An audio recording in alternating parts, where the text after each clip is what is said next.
구원 얻는 믿음이라는 제목으로 하나님의 말씀 전하겠습니다. 제목이 구원 얻는 믿음이지만 실제는 아브라함의 믿음을 우리가 함께 살펴보기를 원하는 것입니다. 아브라함의 믿음이 참으로 구원 얻는 믿음을 잘 보여주는 믿음인 것을 오늘 우리가 알 수 있죠.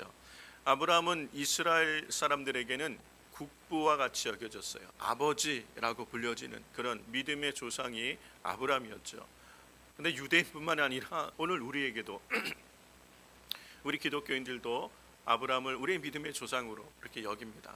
그만큼 아브라함의 믿음은 이스라엘 유대인들뿐 아니라 오늘 우리에게도 믿음의 본이 되어지고 믿음의 근간이 되어지는 기준이 되어지는 아주 중요한 사람인 걸 알 수 있습니다. 그래서 이 아브라함이 하나님 앞에 믿음으로 인정을 받은 것처럼 하나님께서 인정하시는 믿음, 구원하시는 믿음이 오늘 아브라함의 믿음을 통해서 어떤 것인지 함께 살펴볼 수 있어요. 많은 사람들은 다 믿음을 가지고 살아간다고 얘기합니다. 그런데 그 믿음이 자기와 그리고 가족을 구원하는 믿음이 아닐 수도 있고, 그렇죠? 그냥 믿지만 하나님께서 우리에게 원하시는 그 믿음과 다른 믿음일 수도 있어요. 그러므로 오늘 우리가 믿음을 가진다는 것이 중요한데 그 믿음이 나를 구원하는 믿음이냐, 하나님께서 정말 우리의 믿음, 나의 믿음을 기뻐하시는 믿음이냐, 하나님이 의로 여기시는 믿음이냐, 그것을 우리가 한번 오늘 찾아보며 생각해보는 시간이 되었으면 좋겠습니다. 자, 오늘 우리가 읽은 이 4장 18절에 보면 아브라함의 믿음을 한마디로 이렇게 표현하죠. 바랄 수 없는 중에 바라고 믿었다라고 얘기합니다. 아브라함의 믿음의 특징이 뭐냐면 바랄 수 없는 중에 바라고 믿었다라는 것이에요.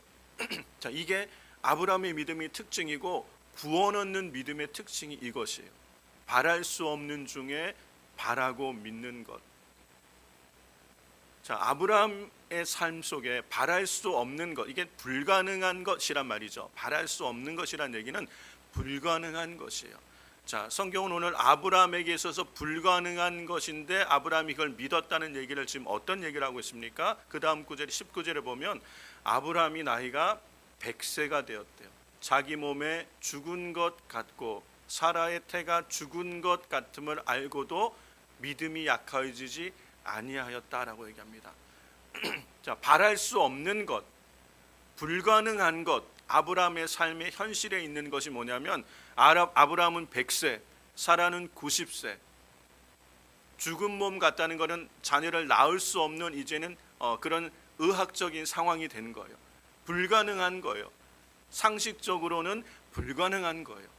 자, 마주한 현실이라는 것, 우리 앞에 있는 현실은 불가능, 안 되어지는 일들 앞에도 믿음이 약해지지 않고 바랄 수 없는 중에 바라고 믿은 것, 이게 아브라함의 믿음의 특징이라는 거예요. 자, 그럼 조금 우리가 구체적으로 생각해 보면 아브라함이 그의 상황을 바라보지 않았다는 걸 알 수 있어요. 아브라함의 믿음의 특징은 불가능한 상황에 사로잡히지 않았다는 거예요.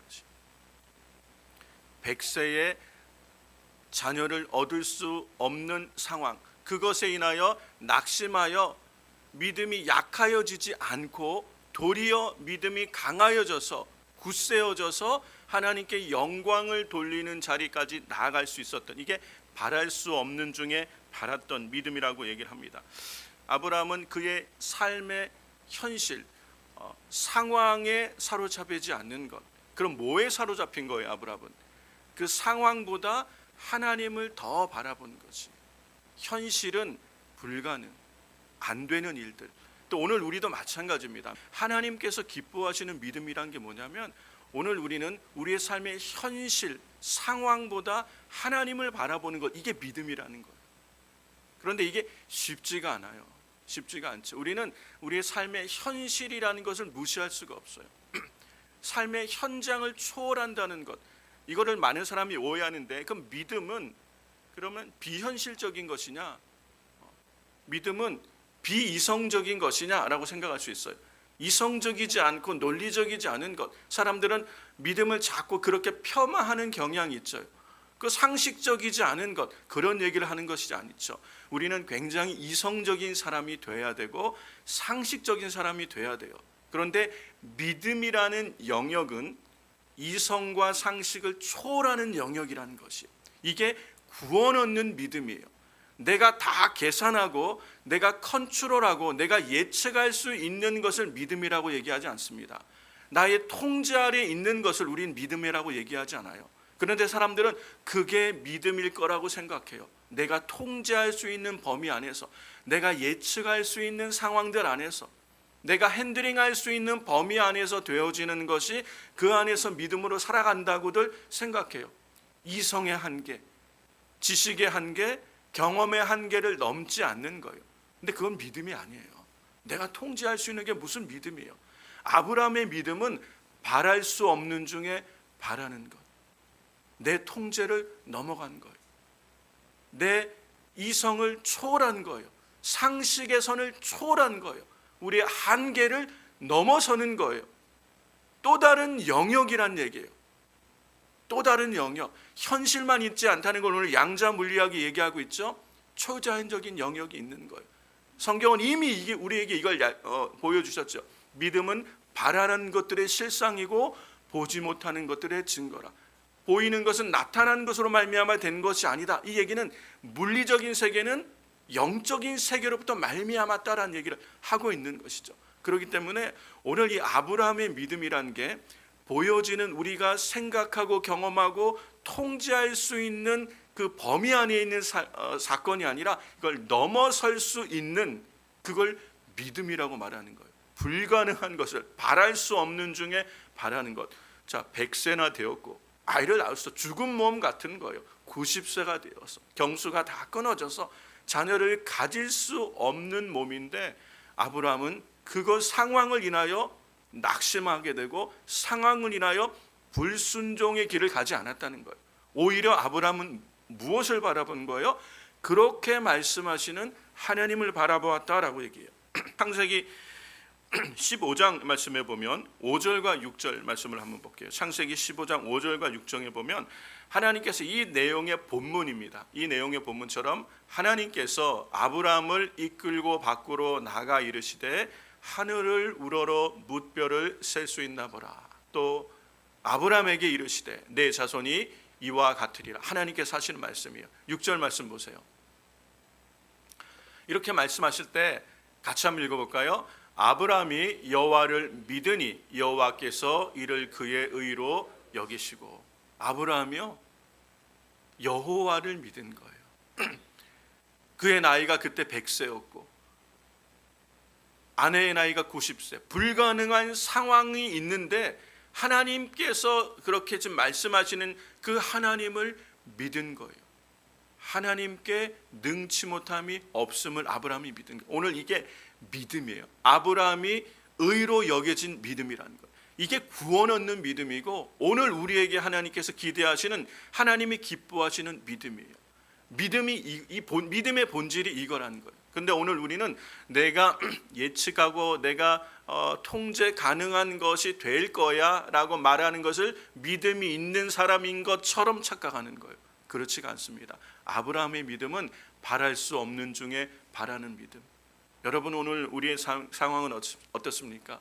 여러분, 안 된다, 모든 사람들이 안 된다고 말하는 중에도 불가능한 것, 이건 상식적으로, 이성적으로, 의학적으로, 경험적으로 안 되는 일이야 라고 말할 때 다 포기합니다. 안 된다고 생각해요. 여러분의 상황 가운데는 안 되는 상황은 없습니까? 안 돼. 그런데 하나님을 신뢰하는 믿음이라는 것은 하나님께는 능치 못함이 없지 않냐, 하나님을 믿는 거예요. 오늘 내게 말씀하시는 하나님을 믿는 그 믿음을 하나님은 의로 여기셨다는 거예요. 아브라함의 믿음이 뭐가 다른 거예요?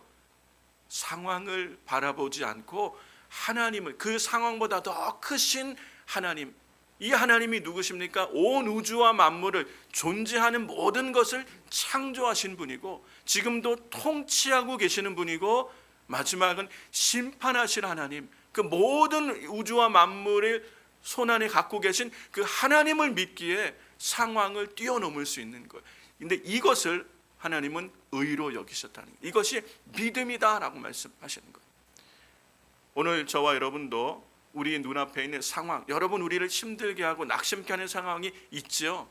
다 있어요. 세상을 보고 사람을 보면 낙심할 수밖에 없어요. 여러분 우리가 듣는 많은 소식들은 들을수록 우리의 마음을 낙심케 하는 것이 많아요. 이건 포기하고 싶은 일들이 많죠. 그러나 믿음은 상황을 인하여 포기하는 것이 아니에요. 상황에 사로잡히는 것이 아니에요. 안 되는 거야 라고 포기하지 않는 거예요. 바랄 수 없는 중에 바라보고 믿는 것, 하나님은 그걸 믿음이라고 말씀하십니다. 오늘 우리에게 이 믿음이 있기를 주의 이름으로 축원합니다. 이게 구원 얻는 믿음이라는 거예요. 행위가 아닌 하나님의 은혜를 믿는 믿음으로 구원을 얻는다. 사람이 구원을 죄사함 받는 것, 내가 한 것이 아무것도 없는데 하나님께서 그 아들을 보내주셔서 그 아들이 우리를 대신하여 십자가에서 죽으심으로 내가 죄사함을 받는다. 이게 믿어져요?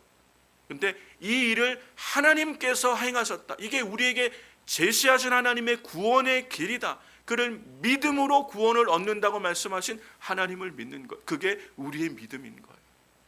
이성을 초월하는, 십자가의 도는 이성을 초월하는 거예요. 그렇죠? 십자가의 도는 여러분 우리의 경험을 초월하는 거예요. 십자가의 도는 온 우주의 모든 법칙을 초월하는 거예요. 하나님의 구원 계획인 줄로 믿습니다. 우리는 그 하나님을 믿는 거예요. 아들을 보내셔서 십자가에 죽게까지 우리를 사랑하신 하나님을 믿는 그 믿음 안에서는 저와 여러분 되길 주의 이름으로 축원합니다. 그래서 바랄 수 없는 중에 바라는 믿음은 상황을 인하여 낙심하지 않고 말씀하신 하나님을 바라보는 것. 그것이 하나님 앞에 의가 되는 믿음인 줄로 믿습니다. 두 번째 보면 바랄 수 없는 중에 바라는 믿음은 뭐냐면 이 사람을 바라보지 않는 거예요. 사람의 말에 사로잡히지 않는 거예요. 사람의 말. 자, 아브라함에게 하나님께서 자녀를 주신다는 약속을 창세기 15장에 하셨어요. 하늘의 별을 봐라. 별이 얼마나 많아. 그 시대는 공해가 없어서 별들이 막 쏟아지는 것처럼 찬란하게 온 하늘에 가득했을 거예요. 그걸 보면서 내 후손이 이와 같을 것이다. 얼마나 놀라워요. 하나님은 비주얼하게, 하나님은 시청과 교육으로 보여주신 것, 그냥 보게 하신 거예요. 하늘의 별들을. 내 후손이 이와 같을 거예요. 꿈을 갖게 하시는 것이죠. 자, 그런데 하나님이 그 말씀을 하신 후에 창세기 18장에 가면 아브라함이 천사를 영접을 합니다. 근데 천사가 소돔과 고모라를 심판하러 가는 길에 아브라함의 집을 지나가는 그 천사를 아브라함이 영접해요. 근데 그 천사가 하는 얘기가 내년 이맘때에 사라에게 아들이 있을 것이다 라고 얘기합니다. 그런데 그 사라가 옆에서 그 소리를 듣고 웃었어요. 아들은 무슨, 내 주인 아브라함은 나이가 100세고 늙었고 나도 다 경수가 끊어져서 아이를 낳을 수 없는데 애는 무슨 하고 픽 웃었어요. 여러분 이 웃음은 어떤 웃음이에요? 비웃음이에요. 이거는 믿는 믿음 웃음이에요? 믿지 않는 웃음이에요? 여러분이 지금 웃는 거는 비웃음이 아니시죠? 웃는 거예요. 그렇죠? 여러분 사라는 믿지 않기 때문에 웃은 거예요. 비웃은 거예요. 사라 안에 불신앙이 있어요. 자, 그런데 이거를 하나님께서 그냥 지나가지 않으시고 여호와께서 나타나서 개입하십니다. 여호와께서 사라에게 물어보시는 거예요. 내가 왜 웃냐? 사라가 놀라는 거죠. 저 웃지 않았어요. 웃었지 않냐? 너 웃었다. 이게 뭐냐면 믿지 않는 거예요. 아브라함이, 하나님께서 다시 한번 사라에게 강조합니다. 내년에 사라에게 아들이 있을 것이다. 하나님이 말씀하시는 거예요. 자, 왜 하나님이 사라의 비웃음을 굳이 짚고 넘어가셨을까요? 여러분 교회에서나 기업도 그럴 것 같아요. 교회에서 중요한 회의를 당회에서 합니다. 당회에서 장로님들 모이고 목사님하고 담임 목사님 해서 중요한 회의를 해요. 딱 이렇게 합시다 결정을 해요. 그러면 그 다음날 바뀌어요. 왜 그런지 아세요? 집에 돌아가면 장로님들이 권사님과 얘기하다가 바뀌는 거예요. 그래서 목사님 이거 아무래도 이렇게 될 것 같은데, 목사님도 집에 들어가면 또 그러다 그렇죠? 바뀌는 거예요. 여러분 남자는 여자에게 약해요. 여자의 말에 약해요. 그런데 그 여자분이 그 집사님 권사님이 믿음의 사람이라면 남편을 바꿀 수가 있어요. 근데 불신앙, 사라의 불신앙이 있다면 아브라함이 아무리 믿음이 좋아도 사라가 믿지 않으면 같이 있다 보면 1년간 어떻게 돼요? 아브라함의 믿음이 더 성장할까요? 내려갈까요? 10중 8구 아브라함은 사라의 영향을 받을 거예요. 여보 믿지 마. 그냥 하나님께서 격려하시려고 하신 거야. 그래? 그런가? 아브라함 믿음이 뚝뚝뚝 떨어지는 거예요. 사람의 말이 얼마나 영향력인지 몰라요. 믿음도 들음에서 오지만 불신앙도 다 듣는 말을 통해서 오는 거예요. 그런데 같이 사는 아브라함이 아무리 믿음이 좋아도 사라가 믿음이 없으면 이게 안 되는 거예요. 그러니까 하나님께서 짚고 넘어가시는 거예요. 하나님께서 굳이 내가 웃었다. 안 웃었는데요? 아니, 너 웃었어. 내년에 너에게 아들이 있을 거야. 다시 한번 짚고 가는 거예요. 사라에게 하나님이 직접 믿음을 확인해 주시는 거예요. 그럼 사라가 아브라함에게 믿지 마 이런 불신앙 얘기 할까요? 아니에요. 같이 기도했겠죠. 여러분 이게 너무너무 중요해요. 사람들은요 믿음을 가졌다가도 언제 우리의 믿음이 약해지고 언제 여러분의 믿음이 흔들립니까? 천지가 진동할 때 흔들리나요? 아니에요. 사람들의 말에 믿음이 흔들흔들하는 거예요. 아무리 굳센 믿음을 가져도 주변에서 가까운 사람들이 가족이 아니면 교회 안에서 교인들도 불신앙적인 얘기를 하면 흔들흔들하는 거예요. 이스라엘 백성이 애굽을 나왔어요. 하나님이 그들을 출애굽시키실 때 10가지 재앙으로 애굽을 심판하시는 것을 두 눈으로 똑똑히 봤어요. 하나님이 그 당시 최강대국인 애굽을 심판하고 계셨어요. 뿐만 아니라 하나님이 홍해 바다를 갈라놓으셨어요. 이게 보통 일이에요? 그리고 이스라엘 백성은 마른 땅을 건넜는데 이스라엘 백성을 쫓아오는 애굽의 군대는 그 홍해에 다 수장시켜 버렸어요. 하나님의 구원을 그들의 눈으로 보게 하신 거잖아요. 불기둥이 솟았어요. 구름기둥이 솟았어요. 불기둥과 구름기둥이 이스라엘 앞서 지금 행하고 있어요. 그럼에도 불구하고 몇 날이 못 돼서 이스라엘 백성은 원망하고 불평합니다. 하나님을 원망하고 모세를 원망하고 불평하며 돌아가자. 왜 그래요? 처음부터 그런 게 아니에요.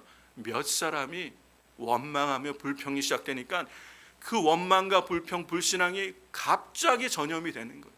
여러분 있을 수 있는 일이에요. 이해가 안 됐어요. 아니 눈앞에 불기둥이 지금 시퍼렇게 살아있고 구름기둥이 지금 확 쏟아있고 이것이 우리 앞서 인도하고 있는데 하나님의 임재와 영광이 내 눈앞에 있는데 보이지가 않는 거예요. 그건 보이지 않고 내 삶에 불편한 것들을 누가 건드리니까 이것도 불편해, 저것도 불편해, 이것도 안 되네. 시험에 드는 거예요. 여러분 시험이라는 것은 사람으로부터 오는 거죠. 그래서 예수님께서 말세에 사람의 미혹을 받지 않게, 사람으로 시험 받지 않게 조심하라라고 얘기하는 거예요. 마지막 시대 왜 사람들의 믿음이 떨어지는 줄 아세요? 왜 내가 인자가 세상에 올 때에 세상에서 믿는 자를 보겠느냐라고 예수님이 안타까워하신 줄 아세요? 믿음이 다 떨어지는 거예요. 근데 그 믿음이 떨어지는 이유가 다른 게 아니라 사람들 때문에 믿음이 떨어지는 거예요. 불신앙의 말 때문에 믿음이 떨어지는 거예요. 원망과 불평, 시험에 드는 거예요. 사람의 말에 시험이 드는 거예요. 권사님이 저래, 장로님이 저래, 교회가 이래, 이러쿵저러쿵. 사람의 말이 하나님의 말씀보다 내 안에 더 영향력을 가지니까 그 말 때문에 우리가 시험에 드는 거예요. 얼마나 어리석고 어처구니 없는 일이에요. 근데 아브라함은요 그러지 않았다는 거예요. 바랄 수 없는 중에 바라고 믿는 믿음은 사람과 사람의 말에 영향을 받는 게 아니에요. 그 말에 내 믿음이 휘둘리는 것이 아니에요. 사람에게 시험 드는 게 아니라는 거예요. 오히려 사람의 말과 사람의 시험 드는 게 아니라 하나님의 말씀을 붙드는 거예요. 그게 바랄 수 없는 중에 바라고 믿을 수 있는 믿음이라는 거예요. 그 믿음이 하나님 앞에 의로 여겨지는 믿음이에요. 여러분, 여러분 오늘 우리의 삶은 어떻습니까? 우리는 누구의 말에 영향을 받고 계십니까? 여러분이 요즘 가까이 하고 계시는 분들은 어떤 사람들입니까? 여러분이 가까이 할 때 여러분으로 하여금 하나님을 향한 믿음을 고취시켜주고, 그렇지, 내가 믿음으로 살아야지 라고 여러분을 하여금 하나님께 더 가까이 가도록 여러분을 이끌고 있는 사람들입니까? 아니면 있는 신앙도 없게 만들고 낙심하고 피곤하고 좌절하고 포기하게 만드는 그런 사람들입니까? 다른 질문을 할게요. 여러분, 어떤 사람들이 우리 주변에 가까이 있는지 모르겠는데 여러분이 그 사람들과 친하고 좋은 관계로 가까이 하고 싶어하는 이유가 무엇입니까? 여러분은 왜 그분들과 가까이 하려고 하죠? 왜 여러분은 그러니까 누구든 내가 지금 가까이 하고 좋은 관계를 유지하려고 하는 사람들이 있어요. 그 이유가 뭐냐는 거예요. 여러분 마음의 동기가 뭐냐는 거예요. 이게 너무너무 중요해요. 하나님께서는 오늘 우리의 겉사람의 모습이 아니라 하나님은 우리의 동기를 보시는데, 여러분 오늘 우리의 동기가 정말 우리가 가까이 하고자 하는 사람들 안에서 영적인 도전과 은혜를 받아서 저분과 함께하면서 내가 내 연약한 믿음을 붙들어 주는 분이야, 나를 위해서 기도해 주는 분이야, 나를 바른 길로 인도해 주는 영적인 멘토와 같은 역할을 해줄 수 있는 분이야, 영적 유익이 있고 내 삶의 도전이 되어지는, 배우고 싶은 그런 마음으로 가까이 하고 싶다, 이런 사람이 있는가 하면, 아니면 내게 이익이 된다고 생각할 때, 내게 유익을 주고, 그것이 어떤 이익이든 경제적 이익이든 아니면 여러 가지 이익이든 나의 이익을 위하여 내가 저 사람과 가까이 하고 싶다는 마음으로 가까이 하고 있다면 하나님이 기뻐하시지 않는 거예요. 그러면 어떻게 되는지 아세요? 결국은 얼마 되지 못해서 깨어지는 거예요. 당장은 죽고 못 살 것처럼 보이지만 하나님이 기뻐하시지 않는 그런 만남은요, 성도에게 있어서는 하나님이 오랫동안 허락하지 않으세요. 왜? 가까이 있으면 어떻게 돼요? 믿음이 떨어지니까, 믿음에서 떠나니까. 가만 놔두면 그냥 그렇게 같이 불신앙의 이야기와 불신앙의 삶 속에 살아가다가 하나님을 떠나게 되니까. 여러분이 가까이 좋아하는 직장 동료, 직장 상사, 야, 너 이번 일요일 날 뭐 해? 저 교회 가야 되는데. 교회는 무슨, 야, 내가 맛있는 거 사주고 골프 치러 가자, 여행 가는데 같이 가자. 좋죠. 그런데 한 번, 두 번 그렇게 우리가 따라가다 보면 우리의 신앙이 흔들리는 거예요. 여러분, 오늘 마지막 시대를 살아가는 성도들에게는 이 지혜가 있어야 돼요. 아브라함의 믿음이 있어야 돼요. 이게 구원 얻는 믿음이에요. 바랄 수 없는 중에 바라는 믿음은요, 사람을 의지하지 않는 거예요. 사람의 말에 사로잡히지 않는 거예요. 오히려 말씀하시는 하나님을 바라보는 거예요. 우리를 조롱하는 말들이 얼마나 주변에 많은지 몰라요. 여러분, 신앙생활 지금 제대로 하려고 그러면 주변에서 칭찬을 받는 확률이 많아요? 조롱을 받을 수 있는 일들이 많아요? 젊은이들, 여러분 직장에서 열심히 신앙생활하면 격려해주고 칭찬해주는 분위기예요. 그런 사회적 분위기가 있었던 때도 있어요. 그런데 지금은요, 믿는 사람, 교회를 다닌다는 사람들도 신앙생활 똑바로 하려고 하고 정말 열심히 하나님을 사랑함으로, 거룩함으로 하나님을 예배하고자 할 때 주변에서 여러분 칭찬과 격려보다는요, 조롱이 많을 수도 있어요. 쉽지 않습니다. 그런데 여러분, 어떻게 우리가 그 모든 환경을 이기고 흔들리지 않고 시험에 들지 않고 바랄 수 없는 중에 바람으로 하나님께 인정받는 믿음을 가질 수 있겠어요? 그 사람의 말이 아니라 하나님의 말씀을 붙드는 거예요. 오늘 한번 보세요. 우리가 읽은 4장 18절 말씀 다시 한번 보세요. 자, 보세요. 뭐라고 얘기합니까? 18절에 아브라함이 바랄 수 없는 중에 바라고 믿었으니 이는 내 후손이 이와 같으리라 하신 말씀대로.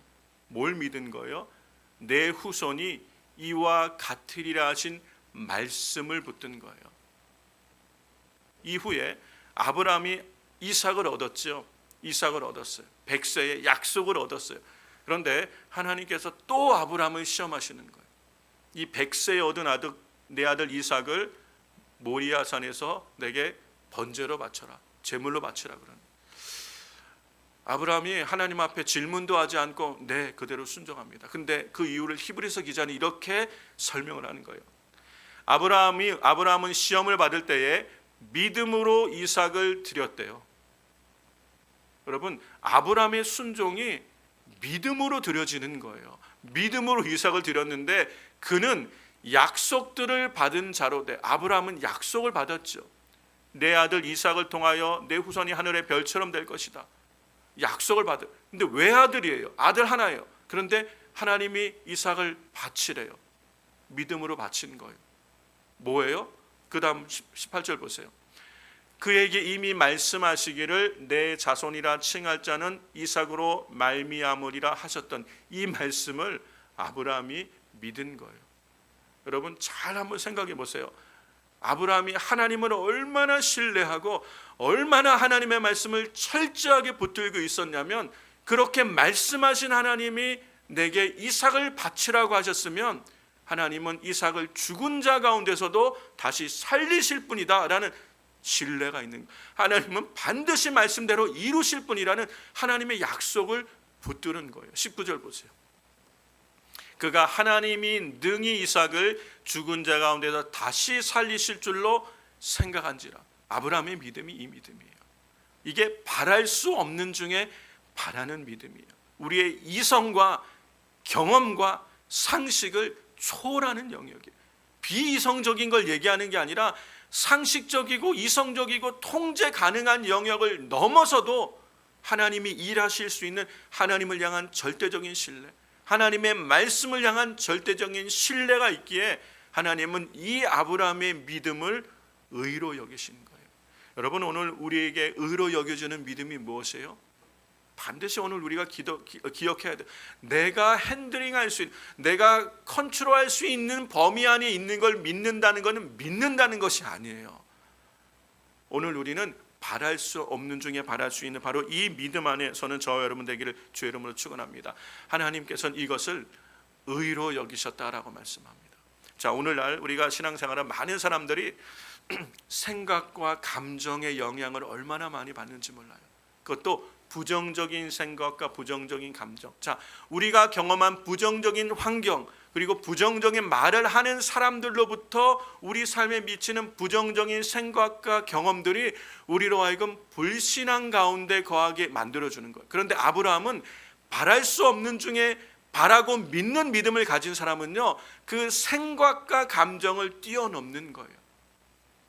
내 생각과 감정을 사로잡아 그리스도께 복종케 할 수 있는 것, 이게 믿음이라는 거예요. 이게 이성을 넘어 한계를 넘어 하나님의 초자연적인 은혜의 역사 안으로 들어갈 때 그 약속이 이루어지는, 이걸 기적이라고 말하죠. 오늘 우리 삶에 기적, 사람들이 기적이라고 말하는 것을 경험하는 사람이 누구냐면 바로 이 믿음의 사람이에요.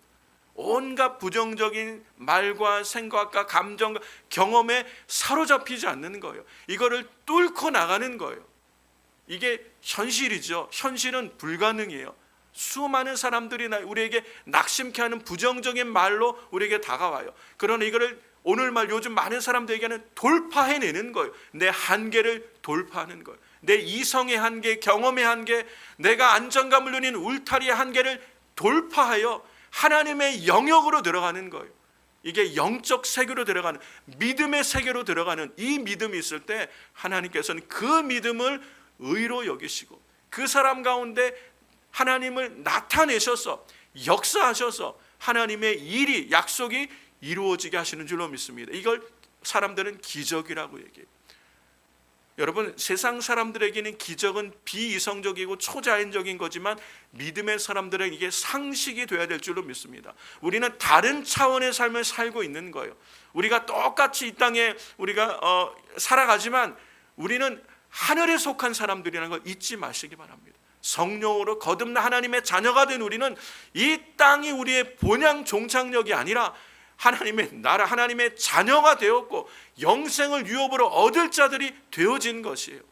그러므로 다른 차원의 삶을 살아가는 삶의 방식이 있어야 되는데 그게 믿음으로 사는 삶이라는 것이에요. 바랄 수 없는 중에 바라고 믿을 때 그것이 우리 삶의 현실이 되게 하시는 분이 하나님이신 줄로 믿습니다. 그래서 주님은 길을 내시는 분이에요. 우리 인생에 사방이 우겨싸임을 당해서 막혀서 길이 없어 보이는 인생에 길을 만드시는 분이 주님이신 줄로 믿습니다. 그 길을 내는 통로가 우리의 믿음인 것이에요. 그래서 하나님은 이 아브라함의 믿음을 의로 여기셨다고 말씀하는데, 오늘 우리에게 중요한 것은 하나님께서 이 아브라함의 믿음을 의로 여기신 것뿐 아니라 그 다음에 뭐라고 말씀하시는 거예요? 로마서 4장 23절 24절, 이게 결론이죠. 그에게 의로 여기셨다 기록된 것은 아브라함만을 위한 것이 아니래요.